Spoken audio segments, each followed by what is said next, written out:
Vamos aqui avançar então com estas lógicas, vamos fazer aqui algumas alterações de layout e vamos apresentar os resultados das nossas encomendas. Ora, o que é que interessa aqui de facto apresentar? Bom, agora vocês podem chegar aqui a várias conclusões. Eu vou aqui arrastar este espaço para este lado, vou abrir aqui deste lado o meu Visual Studio Code e vou simplesmente criar aqui um novo documento vazio. Vamos tentar aqui arranjar forma de o fazer. Ok, vamos criar aqui um espaço qualquer. Ok, vamos criar aqui um documento nas notas e depois eu vou eliminar isto. Ok, é um documento apenas para eu colocar aqui a lista das colunas que eu quero que sejam apresentadas ou que eu acho que façam sentido ser apresentadas. Então para isso eu vou olhar aqui para as colunas da minha base de dados das encomendas e eu tenho aqui o ID do cliente. Não é importante ser apresentado, mas atenção que os dados hão de vir todos. Eles vêm todos aqui para a minha lista de encomendas, ok? Mas nós só vamos apresentar alguns e vamos utilizar eventualmente outros para entrar nos detalhes da encomenda. Então nós temos aqui a data da encomenda, faz sentido? Faz, sim senhor. Data da encomenda. Depois a morada, a cidade, o e-mail, o telefone, o código da encomenda faz sentido. Porque por vezes nós podemos querer usar logo de imediato esse código da encomenda para checar juntamente, por exemplo, do back-office do nosso gateway de pagamentos o código da encomenda que foi processado lá. Ok? O status, nós também podemos apresentá-lo. Apesar do filtro estando ativo, obviamente que o status vai ficar com uma coluna toda com o mesmo texto, mas se nós não tivermos um filtro ativo, o que vai acontecer é que vão aparecer os diferentes status de cada encomenda, neste caso. Aqui, o ID do cliente nós poderíamos ter usado, e ainda poderemos equacionar isso, para ir buscar o nome do cliente na tabela dos clientes, ok? E aí nós teremos que alterar ligeiramente a nossa query para as relacionar umas com as outras, as duas tabelas, isto é, tabela de encomendas e com os clientes. E nós iremos eventualmente fazer isso. Vamos apresentar aqui o e-mail e o telefone, porque faz sentido. Porquê? Porque se nós quisermos olhar para aquela tabela e de imediato ter informações que nos permitam contactar o cliente, nós vamos ter logo ali. Claro que se entrarmos no detalhe, aí o detalhe vai ter que ter estas informações todas, ok? Mas pelo sim, pelo não, vamos colocar aqui informação, o e-mail, e vamos colocar aqui o telefone. Okay? Então, estes elementos aqui, eu penso que são fundamentais para a nossa encomenda. A data da encomenda e o created at serão semelhantes. Aqui o updated at poderá também ser usado, updated at, e vamos colocar aqui o nome, ok?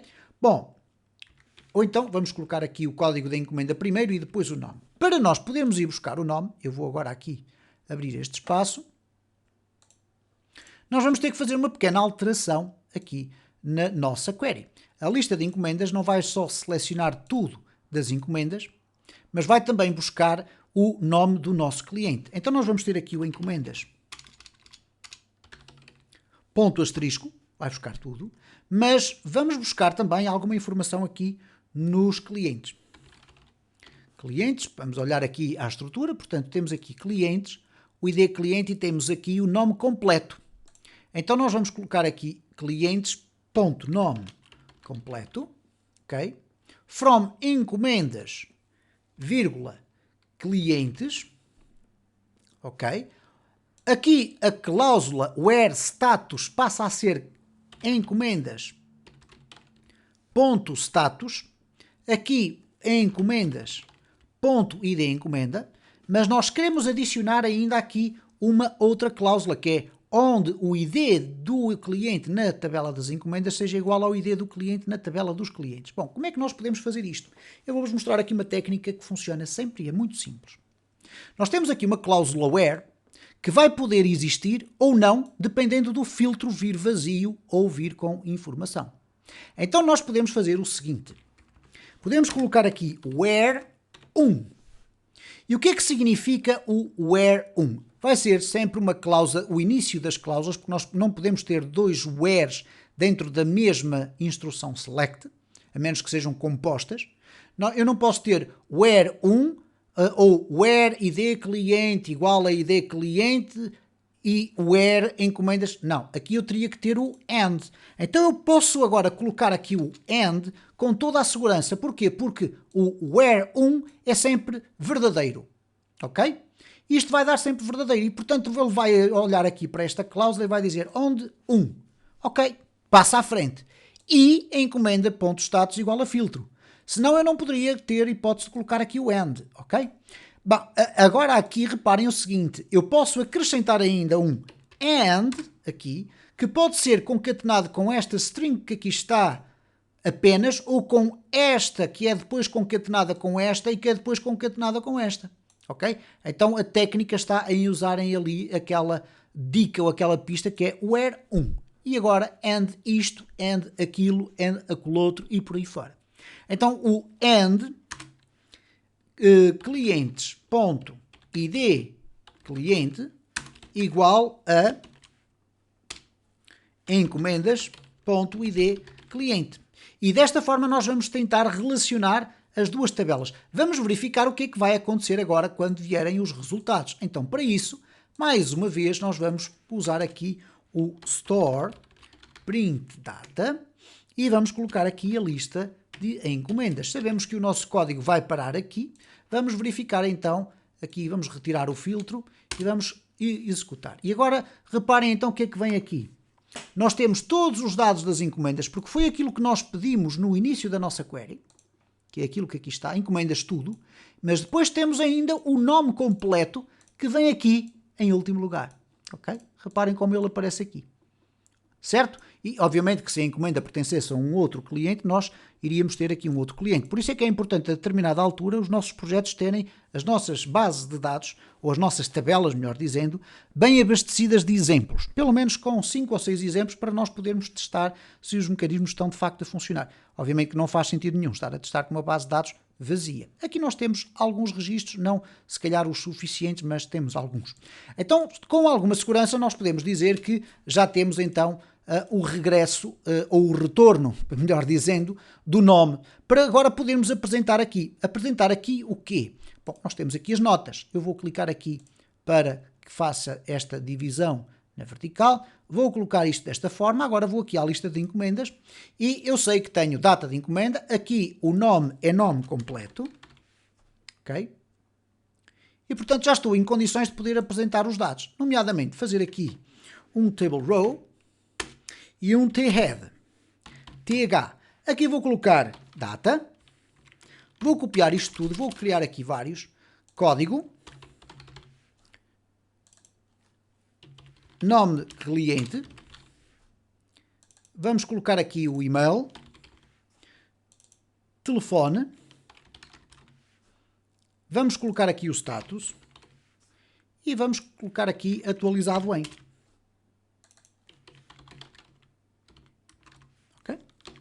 Então, estes dados todos que aqui estão vão também, obviamente, ser os dados que nós iremos utilizar aqui para construir o nosso body. Bom, porque é que vocês podem pensar assim, mas por que ele está a colar agora ali aquela parte? Porque eu vou fazer aqui simplesmente um ciclo em que eu vou colocar aqui o PHP, é um ciclo for each. Então vamos colocar aqui um for each, vamos definir assim, e aqui um and for each. Ponto e vírgula. Aqui no for each nós vamos colocar lista encomendas as encomenda. Ok? E agora dentro deste ciclo nós vamos criar o quê? Uma table row. E dentro da table row nós vamos criar TDs. Ora, reparem, eu não vou buscar agora os TDs. Eu vou pegar nesta informação toda que aqui está e vou passá-la ali para dentro. Simplesmente porque eu sei que vou ter que ter este número de TDs. Agora, eu vou aqui alterar tudo isto para TD, reparem que eu selecionei aqui desta forma e agora vou clicar no AND do meu teclado, vou andar um para trás e vou colocar TD aqui, certo? Aqui dentro, o que é que nós vamos fazer? Bom, nós vamos colocar aqui um bloco de PHP, onde vamos apresentar, e por isso bastará aqui o echo, a encomenda de data encomenda. Ok? Portanto, é o valor que vem dali. Agora, obviamente que eu posso pegar nesta informação toda que aqui está, vou colocar aqui, vou colocar ali. Portanto, aqui eu sei que é o código de encomenda. Okay? Neste caso, o código de encomenda, nós vamos ter que verificar novamente aqui se é de facto isso que vem. E reparem, ele tem aqui data de encomenda, código de encomenda. Está certo. Vamos avançar. Portanto, vamos regressar aqui. Vamos aqui alterar isto, colar. E, neste caso, em vez de data de encomenda, nós vamos ter aqui o nome completo. Ok. Aqui faltou ali qualquer coisa. Ok, agora está certo. Aqui vamos colocar o e-mail. Aqui vamos colocar o telefone. Aqui vamos colocar o status. E finalmente aqui vamos colocar o updated add. Okay? E à partida nós temos então condições já para mostrar aqui a nossa tabela. Vamos verificar se as coisas ficaram bem feitas ou não. Para isso vamos ter que abrir aqui este nosso espaço. Eu vou aproveitar para apenas comentá-lo. Vamos aqui refrescar e reparem como os dados das nossas encomendas já aparecem aqui. Vocês dirão, mas isto não aparece muito bonito, aparece aqui tudo desconfigurado. De facto, então vamos começar a dar aqui algum aspecto. Já não necessito aqui destes dados que aqui estão. Eu vou fechar, vou inclusive limpar daqui este notas Shift Delete para que ele não exista mais no meu projeto. E agora vamos concentrar a nossa atenção aqui. Bom, aqui bastará que eu faça isto. Reparem, classe é igual a table. E vamos colocar aqui um table SM de small. Vamos verificar se isto ainda funciona. Isto é, quando eu agora refrescar, a minha tabela já vai ser formatada de uma forma diferente, ok? Com o, neste caso, com o Bootstrap. Parece-me que não ficou com os dados mais pequeninos. Nós já iremos verificar se isso dá para fazer ou não. Há aqui uma forma que vocês podem utilizar, que é uma forma um bocado arcaica, que é colocar aqui um small e depois testar aqui no fim, colocar aqui um small também. E eventualmente a informação vai ficar um bocadinho mais compactada aqui. Como vocês podem verificar, houve uma ligeira alteração neste caso, do tamanho das letras. Obviamente que eu estou a utilizar aqui uma resolução que é inferior àquela que é habitual. Uma resolução habitual que é de 1980 ou 1920 por 1080. Os dados da tabela vão ser apresentados de uma forma diferente. Ainda assim, vocês com certeza irão perceber que aqui é por uma questão apenas de limitação de espaço. Poderíamos aqui reduzir este espaço daqui, poderemos também testar a fazer isso, e reparem que para fazer isso agora vamos ter que ter aqui alguma atenção, porque vou ter que alterar aqui e alterar aqui para 10, mas isto não vai ficar consistente, por exemplo, com o início. O início vai ficar aqui com este erro, que depois iremos ainda resolver, mas vamos ter aqui o encomendas, ok? E reparem, cabe perfeitamente e, portanto, já temos aqui a nossa lista de encomendas a ser apresentada corretamente. Já agora vamos verificar o que é que foi este erro. Lista de encomendas, undefined variable filtro, e, portanto, nós vamos ter aqui que verificar aqui a questão do filtro, ok? É algo que nós vamos resolver porque mexemos num lado e estragamos no outro, foi o que aconteceu aqui basicamente, mas também será muito fácil de resolver. De qualquer das formas, eventualmente aqui o call MD2 faz mais sentido. Então aqui no home nós vamos ter aqui 2 e aqui 10, e aqui no formulário de login não vamos ter necessidade de mexer, ok?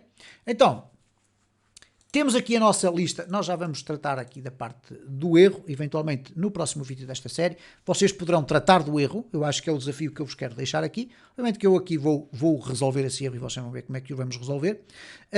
Aqui, o que é que nós iremos fazer então? Bom, nós não temos aqui uma lista total, um total a dizer quantas encomendas é que foram registadas. Não vamos precisar de fazer isso porque vamos tirar partido do datatables.net, porque nos vai permitir fazer esse tipo de identificações de forma automática, ok? E vai nos permitir fazer a paginação, colocar aqui um search, tudo o resto. Eu vou-vos mostrar também como é que vocês traduzem os textos do inglês para português dentro do datatables.net. E vamos ver como é que nós conseguimos configurar isso para termos aqui ordenações, etc. Por norma, por defeito, com o mínimo de configurações, vocês têm um datatables.net a ser apresentado de forma correta. Eu vou aproveitar aqui porque eu acho que visualmente os HRs já estão a mais neste caso, ok?